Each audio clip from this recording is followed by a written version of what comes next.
What if I told you that the One Piece was sent to the future? And that's why no one can really find it right now, because nowhere to be found. It's kind of just in limbo, and it's eventually going to appear very soon. And this is a theory that we're going to be reacting to that came from Reddit, from the user funbread123, that during the Void Century, whoever had Toki's Devil Fruit, Toki, the wife of Odin, who had the Time Devil Fruit, sent the One Piece itself into the future so that at that point in time it could be fully utilized. And also, I guess, protected from Emu and, the Celestial Dragons at that time from getting it themselves, possibly. Because, first of all, as they point out, why does Toki really exist? Which I was curious about too. I mean, yes, I know of her significance and, plot device in Wano sending the scabbards into years, but it's like, did we need to have an entire character and Devil Fruit dedicated to just for that happening? It seems like there's more to Toki and that Devil Fruit, because, there probably was a user who had it before her, as well with all of the current Devil Fruits and all of that stuff, and that might line up with things. Also, why is no one going after the One Piece currently, and why did Roger laugh at Laughtail, and why did the Roger Pirates say that they were just too early? What do you make of that, Sai? Yeah, there's a lot here. When it comes to this theory, I'm not, opposed to it. I just do think there are a couple of holdups, or there are a couple of explanations we could look at. As far as why nobody has gone after the One Piece beforehand, like why Whitebeard was sitting on his laurels, Big Mom, Kaido, and all these other beasts in the New World, I think it's as simple as it's hard to get the Poneglyphs. Kaido has one, Big Mom has the other. Fishman Island one is missing after Roger found it. And then the other one's at Zou, which is a traveling elephant island, which is normally hard to find unless you have a log pose, or should I say, eternal pose to it, or a Vivery card that leads you to it. I think that's one reason why a lot of people haven't really sought after it. And then even if you get the Poneglyphs, you have to be able to read it. And there's not a lot of people in One Piece that can actually read the Poneglyphs, right? We have Robin, and then we have Pudding, who still hasn't awakened her third eye. I think that's one reason why Big Mom specifically hasn't gone after it, because she has no way of just doing anything with it. So you bring that up, and that is obviously a very good point. Or why do you think Shanks is suddenly going after the One Piece right now? Like, it was recently within, the timeline of the story itself, where he said, now it's time to go after the One Piece. And I think he has, kids rubbings of the Road Poneglyph, right? Or something. I think he stole them from him, or his crew did. Yeah. But I think that's all he has. And as far as we know, he doesn't have someone who can read the Poneglyphs. So that's confusing. Yeah, that's a big question. We don't know how Shanks is going to read it. We do know that, if you have the voice of all things, you can kind of hear the intentions of the Poneglyphs, which, again, we don't know if Shanks has that or not. We barely know anything about Shanks' crew. He's been out on the open seas for decades at this point, so there is a chance he knows somebody who could read it, which is why, when he went to Wano, I was of the mindset that, maybe he goes for Momonosuke or Sukiyaki or somebody else there, so that he could learn about the Poneglyphs and how to read it there, but obviously he didn't dock. We didn't see that at all. As far as, the timing goes, I think it might line up with Luffy, because he saw Luffy's wanted poster where he's in his Sun God Nika form, he smiles, and then he says, okay, Ben Beckman, it's time to get the One Piece. I think Luffy might have been the trigger for that, because Shanks knows a lot of lore, right? I think there is a high probability that he knows about the Sun God. He knows about destiny, right? They called him the Child of Destiny. He probably knows, what that entails. So maybe he sees that Luffy is now ready. He's at that point, and now it's the perfect time to go after the good old OP. And, like I said, all my holes, they could be smoothed over. They could easily be fixed. Yeah, it can be filled. And I always say this for mini theories. Theories always look bad until we get a chapter that fixes all of it. That's usually how One Piece and I think every series out there in the world works, right? It takes one chapter to make a theory or break it. And one thing that I'd be curious about is, how does everybody know that it's not ready? Like Big Mom, Kaido, Whitebeard, everybody in the world. How do they know that the One Piece isn't ready? You shouldn't go after it yet. Did they have a group chat? Was there a meeting and they're like, hey guys, don't do this right now. I swear it's not there.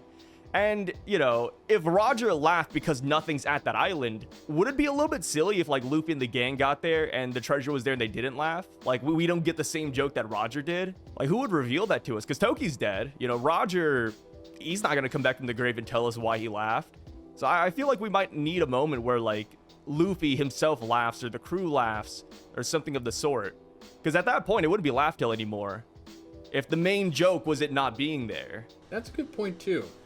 I don't know if we necessarily need to have Luffy laugh as well, but now that you bring that up, I can see how Oda would probably have to have that come full circle and have parallels there too, because he loves his parallels between the D's. So that would be a thing too, but also Luffy being tied to all of this. There already have been prophecies about Luffy. There's been many. There was Charlie's prophecy about Fishman Island being destroyed by Luffy, essentially, or, you know, whatever that means, ambiguously saving it, probably inadvertently. That's probably what it ultimately means. But she saw many years into the future.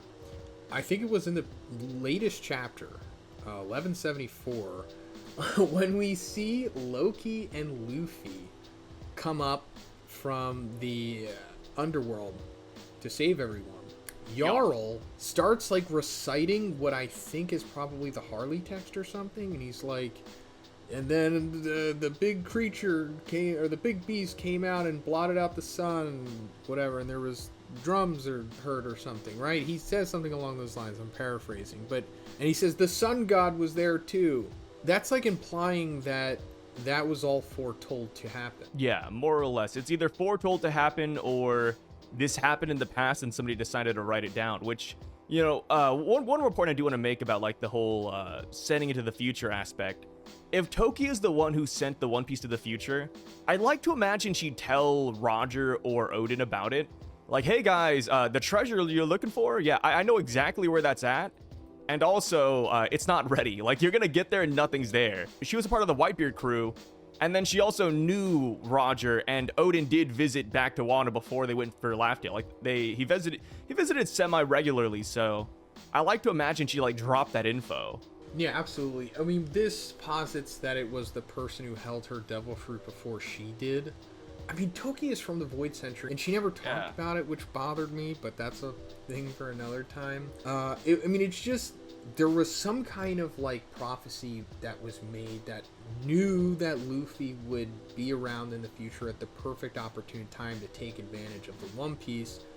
Because, I don't know, like, insane observation hockey. Like, whatever Charlie has, there was probably somebody back in the day that had that at even a higher level that could just not only see seconds into the future, but can see, like, hundreds of years into the future or something like that. Even if this theory isn't true, it does seem like that exists to some extent. Because how else would they know all of this prophecy stuff was, you know, all of this was going to happen in the future? Like, they knew, you know, the Will of D and all of this stuff, like, somebody knew something, and it was like they eventually knew that it was going to lead to this point into the future. And it's that I like the part here about how it being sent to the future kind of confuses Emu into thinking that the One Piece doesn't exist because they just saw it disappear. And that raises the question of, like, okay, let's just say whether or not it was sent to the future or not, why doesn't it seem like Emu and the world government are concerned with the One Piece? I think that's a really good question. See, that's the part of this theory I really enjoy, because I hope they do explain that, right? Just in general in One Piece, like, why hasn't the WG gone after all of this? You know, for Whitebeard, Kaido, Big Mom, it's like, okay, you know, limited lifespans, you know, they can't, you know, they have the Poneglyphs themselves, like, it's hard to get it, blah, blah, blah. But Emu has been around for 900 years. So it's like, yeah, back in the day, like 200 years ago, you know, Kaido, Whitebeard, Big Mom, they didn't have the Poneglyphs. Maybe somebody else strong did, but, you know, Emu could have easily just gotten it at any point in time, and we know that Emu can most likely read the Poneglyphs. We could just make that assumption because they're so old. So I hope they do explain that. Maybe there's like a, I don't know, a force field that prevents Emu from going there. There's got to be some reason. Because at that point, it's like, brother, you had 900 years to either get rid of Laugh Tale, 900 years to get rid of the Poneglyphs, but they just haven't done a damn thing, which you know, goes back to like a theory we talked about a while ago. And I forgot how long ago this was, but I remember we touched on it. We talked about how like maybe Imu can't leave the flower room. Like they would do this if they could, but they just simply can't. So it's in the hands of their god knights to do it, and their god knights are very not exactly the best fighting force in the world to get the job done. Maybe that's it. I agree, Imu probably can't leave because, I mean, everything is pointing to that. Like, why are the Gorosei and the Holy Knights able to travel through the Abyss Circle and go to all of these different places, but Imu has to keep taking over people? Like, I think that's the biggest giveaway right there. Yeah. But aside from that, another theory that we talked about many years ago, this is one of my favorite theories that anyone has ever come up with, Uteron, who is retired now. I won't go into, like, the whole thing, but Utegon, but he essentially said that the world government, or Imu, already has Laugh Tale. And that's like the big twist about it, is that they've had it the whole time. And I love that, you know, regardless of where it is or how they accomplished to do this, I really think that is like a fascinating and exciting thing if that is the case. But one of the things I just didn't understand with that is, like, how did Roger circumvent that, and how did they, you know, how did he get past them or whatever and get to it? Whether that's true or not, I just think it is interesting regardless of the outcome here, because it just their ties to the One Piece. Now, when we did see like that big mural of people that are possibly that could get it, you know, that big, we made a whole video dedicated to all the people we saw. I forget which chapter it was at the end of, but Emu and Garling were there. Emu, Garling, and Shamrock were in that. So I guess that's implying that they are somehow going after it or tied to the fate of the One Piece in some way. So that could be pointing to that, but it's just the fact that we never see or hear Imu talk about, let's go after the One Piece, or let's make sure the One Piece doesn't get got, or, you know, let's get the road Poneglyphs or whatever. I mean, yeah, that's intrinsically what they want, but you just think that they'd be, you know, more steadfast about it. So I do like Funbread's theory here, saying that, you know, if this person, hypothetically, with the time fruit back in the day, sent the One Piece to the future, then Imu would have just thought that it vanished or didn't exist or something. And then in a fun way, that could like somehow parallel to Noland. He showed just people, Jaya or Skypia or whatever, or Shandora, and like it got, you know, hit up into the sky by the knock-up stream, but he didn't know that. When he tried to show them, they were like, what are you talking about? It's not here. All right, death penalty. You know, like that could be a fun little way to tie that back together. I don't know. Yeah, I'm kind of hung up on what you said earlier. Like, what if Imu already has it? And I think that's actually fun too, because it reminds me of, you know, you said that reminds you of Nolan, the opposite of this. But I think it'd be fun because it reminds me of like one of the first One Piece movies. But there was like, it was Dead End Adventure. They thought it was leading them to like the end of the race, like the island they're supposed to meet up at. But instead, it actually leads them to a marine base at the very end of the journey. And I was like, that would be kind of funny if like we get to Laugh Tale and, you know, maybe they didn't find it like 800 years ago or 700 years ago, but they just found it after Roger found it, because they didn't know it existed until Roger, you know, discovered the island. So maybe that's it. Like after Roger did it, the world government shortly after found it, and then it's now just like home of like the God Knights, or like maybe there's like security there, or we see a Kainu there or something. But I feel like that would semi-ruin it, unless they just don't enter the island. Because I feel like it would be it's a special moment when like Luffy finds it. You know, if somebody else is there before Luffy, I'd be like, I don't know, right? Well, like imagine a Kainu's just chilling there, just waiting for them, or, you know, the God Knights are there waiting for them, and it's like, damn, they all know the treasure before we know. Like I said, parallels, Oda loves them. You know, we'll see, but I just wanted to put this theory out there for you guys. I thought it was interesting enough to make a reaction to. Let me know in the comments what you think about the theory of the One Piece being sent to the future. And that future is going to happen like very, very soon in real time within the story. Like it's probably already happened. Maybe it's spawned now, but let me know. Check out Sai's channel. Have the link in the description as always. Have a great day, guys. See you in the next one.